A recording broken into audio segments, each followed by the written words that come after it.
Imburi ni kaya katamo nga customer takno nga makasanting lalo nga urod kaya gawa tayo kayang request ginamit ang 1.5 card ken. Kaya ba't magawa maka-open lever tamo? Uli kaya rin niya na mag-close lever ta naman. Piyalong-piyalo nga tayo mo, open and close lever. Uling kaya ba gamitan tayo nga number 1 guard? O kaya ba gamitan tayo nga 0.5? Para ilakoy kaya nga dugtungan. Okay ba gamitan tayo nga trimmer tampa baligtad. Uling kapag ka makabaligtad ya. Anay kasanting ngayitan. Maligwaya mo. Okay ba't mag-overcome ta na? Retang bisa nga mabiyasang manrod. Ang pupareta nga bayo pa mo kay larangan nga gupitan.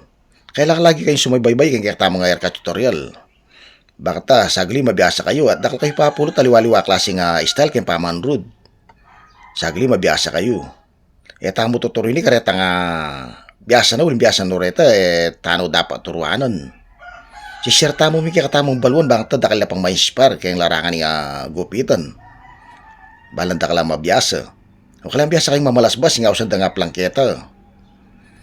O bakit mga lakoy sobra-sobra kayong gilid. O kailang biyasa kayo naman na manait. Kailangan pulido yung pangayait. Uling kanya luntoy nga santin kaya nga formanin kaya nga urod. Kapag kamali siya pangayait. O ini nga usan nga skin with paid.